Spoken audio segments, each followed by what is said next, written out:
हाय दोस्तों। तो आज मेरा ये वीडियो बनाने का मन इसलिए किया क्योंकि हाल ही में मैंने सुना कि एक बिहार में एक लड़की ने अ, तीसरी चौथी मंजिल से कूदकर अपनी जान देने की कोशिश करी बिकॉज़ वो 12वीं क्लास में फ़ेल हो गई थी। तो उससे काफ़ी दुख हुआ मेरे को। एक्चुअली वो काफ़ी डिस्टर्बिंग वीडियो है, मैंने देखा। और उसने कूदने का फ़ैसला किया, जान लेने का फ़ैसला किया just because, not just because, काफ़ी बड़ा उसके लिए रहा होगा क्योंकि वो 12वीं में फ़ेल हुई। तो मैं इसलिए वीडियो बना रहा हूँ क्योंकि अभी मैं पीएचडी कर रहा हूँ, अपने फाइनल ईयर में हूँ। और जहाँ तक है इस साल के अंत तक मैं अपना पीएचडी सबमिट कर दूँगा एंड मे बी आने वाले अगले साल में I will be awarded PhD. और मैं 11वीं में फ़ेल हुआ हूँ। मैंने 10वीं तक मेरी पढ़ाई सारी हिंदी मीडियम में थी। और जब मैं 11th में आया तो काफ़ी टफ़ था, सब कुछ इंग्लिश में हो गया था सीबीएसई बोर्ड में, and it was quite tough. और मैं फ़ेल हो गया। और तो मैं समझ सकता हूँ, बहुत मुश्किल होता है जब आप फ़ेल होते हैं, आपका घर जाने का मन नहीं कर रहा होता। मैं उससे होकर के गुजर चुका हूँ। जब फ़ेल हुआ तो मैं एक्चुअली साइकिल से जाता था और मेरा बिल्कुल मन नहीं कर रहा था कि मैं घर वापस जाऊँ। और मैं पूरा रास्ता, मैं भी फ़ेल हुआ था और साथ में मेरा एक दोस्त था, वो भी फ़ेल हुआ था। तो पहले तो हमने काफ़ी लंबी बात करी आपस में एक दूसरे के साथ, और फाइनली फिर दोनों अपने अपने घर गए। और मेरा घर लगभग 6-7 किलोमीटर था स्कूल से, और मैं पूरे रास्ते मैंने साइकिल चलाई नहीं, मैं पैदल ही जा रहा था क्योंकि मैं जस्ट घर पे जा कर के किसी का चेहरा देखना नहीं चाहता था। मुझे पता था कि उनका क्या रिएक्शन होगा। और जब मैंने एक्चुअली साइंस ली भी थी तो मुझको बहुत सारे मेरे रिश्तेदारों ने, सब ने बोला था कि बहुत टफ़ है, हिंदी मीडियम से पढ़ा हुआ है, पास नहीं कर पाएगा, फ़ेल हो जाएगा। लेकिन मेरा था कि नहीं, मेरे को तो यही लेना है, पढ़ूंगा तो मैं साइंस ही पढ़ूंगा। और मैं फ़ेल हो गया, और जो उन्होंने बोला था वो सच हो गया। तो तो मैं समझ सकता हूँ, उस वक्त बहुत बहुत बुरा महसूस होता है। आप बस ऐसा चाहते हैं कि धरती फट जाए और आप अंदर चले जाएं और किसी को देखें ना आने वाले कुछ टाइम तक। लेकिन मैं अपने एक्सपीरियंस से कह सकता हूँ, मैंने वो एक साल रिपीट किया 11वीं उस टाइम पे। मतलब कि कई लोगों ने बोला कि आप, मैं एक्चुअली मेरे घर घर वाले मम्मी पापा यूपी से हैं, अयोध्या से, तो काफ़ी बोला कि अच्छा गांव भेज दो, एक साल वहाँ पढ़ लेगा और इसको रिपीट नहीं करना पड़ेगा, वहाँ 12वीं में एडमिशन करा देंगे और इसको रिपीट नहीं करना पड़ेगा। तो मैंने बोला नहीं नहीं, मैं करूँगा। मैं, मेरा इरादा था लेने का और साइंस लेने का, और मैं पढ़ूंगा तो यही पढ़ूंगा और मैं रिपीट करूँगा और मैं दोबारा से करूँगा। और मैंने एक साल वो रिपीट किया, 12वीं क्लास लकीली पास हुआ और कुछ 80% के आसपास नंबर आए थे। और फॉर्चुनेटली मेरा दिल्ली यूनिवर्सिटी में एडमिशन हुआ। मैं माइक्रोबायोलॉजी मैंने लिया, माइक्रोबायोलॉजी ऑनर्स दिल्ली यूनिवर्सिटी में, स्वामी श्रद्धानंद कॉलेज। वहाँ फर्स्ट क्लास टीचर मिले, उन्होंने बहुत अच्छे से पढ़ाया, वहाँ से अच्छे से पढ़ाई हुई मेरी।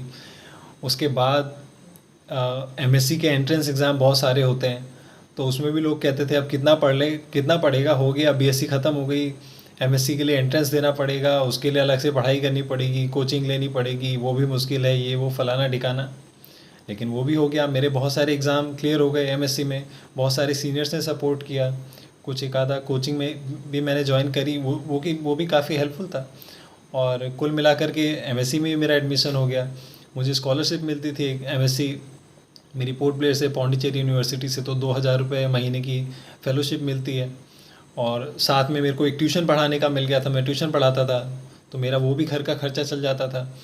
और इसलिए बोल रहा हूँ क्योंकि मुझे पता है जो लोग ऐसा सुसाइड करते हैं, या फिर ऐसे बच्चे जो बहुत ही पिछड़े उससे आते हैं, जिनके माँ बाप ने बहुत पाई पाई जोड़ करके उनको ट्यूशन में भेज करके पढ़ाया है, और उनको लगता है कि कैसे कैसे मुंह देखेंगे सबका, इतना मतलब उन्होंने मेहनत करी और फेल हो गए तो कैसे जवाब देंगे। तो दुख होता है इसलिए। तो इसलिए मैं समझ सकता हूँ कि कैसा होता है उस वक्त फेल होने के बाद, वो दर्द मैं समझ सकता हूँ। लेकिन उसके बाद देखिए, मैंने एमएससी में भी एक एग्ज़ाम होता है, CSIR नेट करके होता है, जो पूरे इंडिया में बच्चे उसके लिए अटेम्प्ट करते हैं, और लाखों बच्चे एग्ज़ाम देते हैं और कुछ हज़ार फेलोशिप मिलती है। पूरे एमएससी में किसी पौंडीचेरी में कभी ऐसा हुआ नहीं था कोई बच्चा एमएससी में रहते रहते एग्ज़ाम क्लियर कर पाए, लेकिन मेरा वो भी हुआ। तो अल्टीमेटली मैं ये कहना चाहता हूँ, आपका वो 1 साल जो गया ना, अगर आप 1 साल फेल होते हैं या 2 साल फेल होते हैं, तो मैं आपको अपने एक्सपीरियंस से कह सकता हूँ कि उस 1 साल के 4 या 5 साल के बाद अगर आप उस वक्त अपने आप को संभाल लें। मेरा भी जब मैं फ़ेल हुआ तो फिर उसके अगले साल फिर मैंने सब कुछ बंद कर दिया, पूरा फ़ोकस होकर के पढ़ाई में एकदम पूरा फ़ोकस होकर के नहीं फ़ेल हुआ हूँ, तो क्या क्या क्या मैं इम्प्रूव कर सकता हूँ, काफ़ी मेहनत करी। और आज आज मैं अगर किसी को बोलता हूँ कि मैं फ़ेल हुआ था 11वीं में 1 साल, तो आप यकीन मानो कि मेरा कोई यकीन नहीं मानता कि मैं कैसे फ़ेल रहा हूँगा। तो और आज तो दुनिया ही बदल गई है। मैं ऐसे जगह से आता हूँ, बहुत मुश्किल से माँ बाप ने किसी तरह पढ़ा दिया, बहुत ही पिछड़े उससे, और समहाउ स्ट्रगल करके और यहाँ तक पहुँच गया। तो अभी यहाँ तो किसी को बोलता हूँ तो यकीन ही नहीं होता, ओ तू फेल हुआ था 1 साल, अरे वाह, ऐसा तो हो ही नहीं सकता।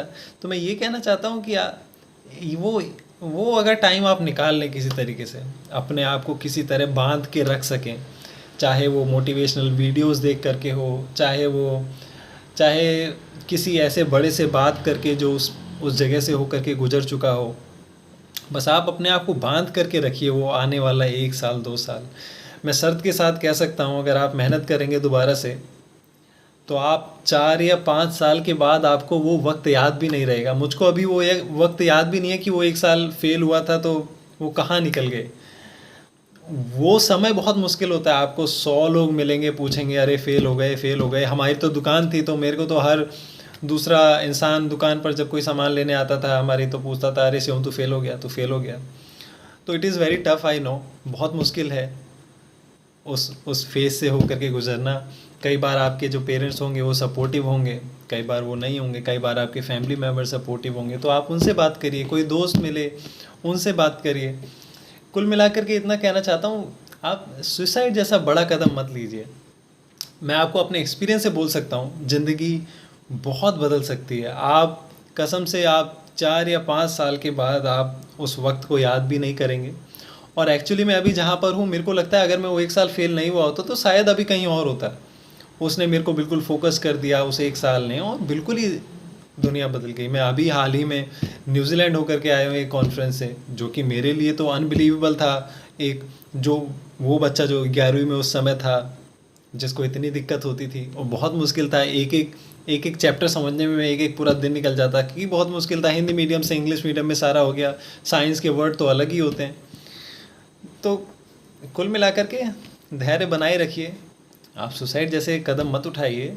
और मैं आपको शर्त के साथ कह सकता हूँ, अगर आप ये 1 साल 2 साल आप निकाल लेंगे, तो आपको जो वो 1 साल गया है, और कुछ कुछ भी फेलियर नहीं होता, आप कुछ ना कुछ ज़रूर सीखेंगे। आपको उस वक्त समझ में नहीं आएगा, जैसे मुझे उस वक्त समझ में नहीं आता था कि इससे क्या ही फ़ायदा होने वाला है। उस टाइम आप इमोशनली बहुत डाउन होते हैं, लेकिन मैं आपको अपने एक्सपीरियंस के साथ कह सकता हूँ कि आप जब 4 या 5 साल के बाद पीछे मुड़ कर के देखेंगे, तो आप बोलेंगे कि वो आपके लिए बहुत अच्छा हुआ और आपने बहुत कुछ सीखा। वो आपको शायद अभी समझ में नहीं आएगा, लेकिन जो हुआ है आप इसका कभी रिग्रेट नहीं करेंगे आज से 4 या 5 साल के बाद।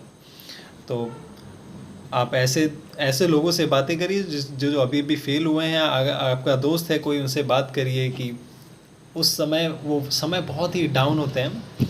तो just try to talk to your friends, जो दोस्त हों, या कोई पेरेंट्स से आप जिनसे बात कर सकते हैं आप उनसे बात करिए, लेकिन suicide is not an option.